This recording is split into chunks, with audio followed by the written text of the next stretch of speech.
Jeremy Corbyn has gone more than 2 years without the Labour whip. And according to The Guardian, there's now no chance he'll get it back. They write this: even if Corbyn does apologise, quote, unequivocally, unambiguously, and without reservation, the leadership would be reluctant to let him return. One senior Labour figure said, quote, Jeremy Corbyn is never getting back in. He would be toxic to our chances of winning back some of the seats we need to win back. Up to now, Labour has said that Corbyn could regain the whip if he retracts and apologises for the comments he made following the EHRC report's release. So this would represent a big shift in the official party position. But is the source correct? This was Stephen Kinnock on Sky. I think that Keir has made it clear that Jeremy's comments after the report on anti-Semitism were not in line with our values, and he therefore had to remove the whip from Jeremy Corbyn. And if Jeremy and Keir can come to an agreement whereby Jeremy apologises in the correct way for the comments that he made, then I'm sure that Keir would be open to having that conversation, because Keir has said that himself. But Jeremy has made it clear that he's not going to apologise, and I think that that really leaves us in the situation that we're in. So the answer is no, he shouldn't be allowed to stand unless he apologises? I think there has to be a very clear and fulsome apology. Should be allowed to stand as Mayor of London?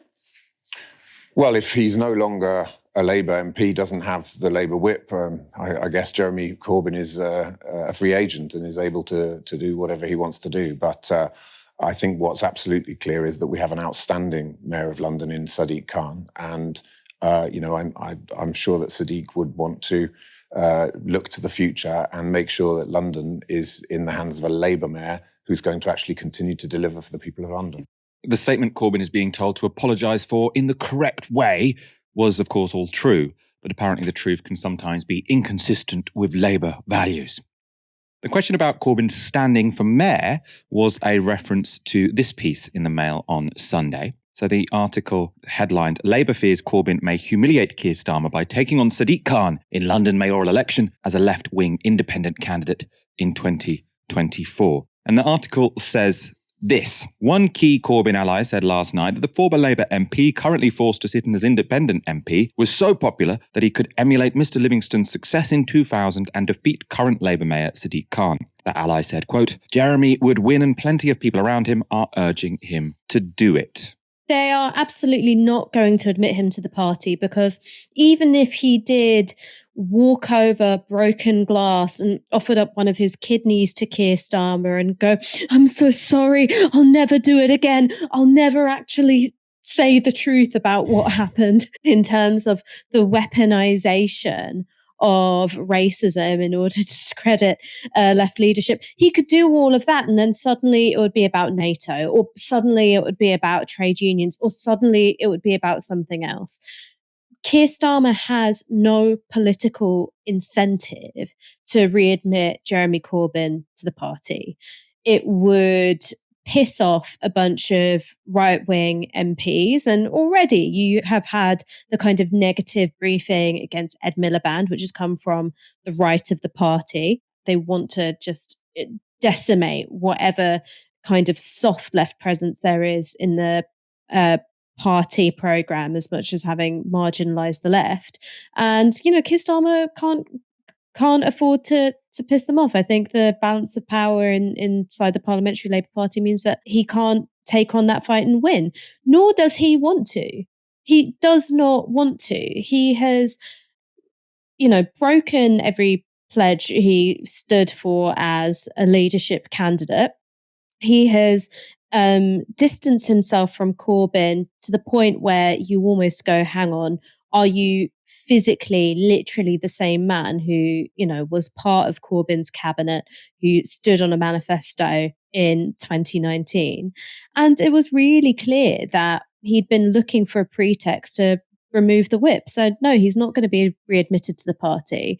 And I think that who that's primarily unfair on, obviously it's hugely unfair to Jeremy Corbyn, but it's unfair to the people of Islington. So nobody, absolutely nobody, thinks that Jeremy Corbyn is a bad constituency MP. And even his most implacable of political opponents have said he is somebody who loves his constituency, who sticks up for people, who is diligent and committed and dedicated. And the fact that Islington North has been robbed of the Labour MP that they voted for, are going to have to make a decision between an independent Jeremy Corbyn or a Labour MP is deeply, deeply unfair on them, and it's undemocratic and it's total horseshit. I think there's the second point about the Mayor of London, which I think is really interesting because there are some things which are quite similar to the situation with Ken Livingstone. You've got a left-wing politician with really great name recognition, who's popular in London, and even though he's been demonized in the national press, that hasn't really affected how people view him in the city. So I think that those are some similarities. There's one really big difference though, and the big difference is that Ken Livingstone wasn't going up against a huge nationally recognized name who'd already been Mayor of London. I think it's very unlikely he'll stand for Mayor of London, by the way, but I think it is very likely he'll stand as an independent for Islington North, and I think that'll be a genuinely competitive race. I mean, it'd be incredibly interesting. It's sort of like a political phenomenon. It could be one of the big stories of the next general election. But it will put lots of people in a bit of an awkward situation because obviously the moment any left-wing MP even remotely suggests they're supporting Jeremy Corbyn's campaign, they will be out of the party.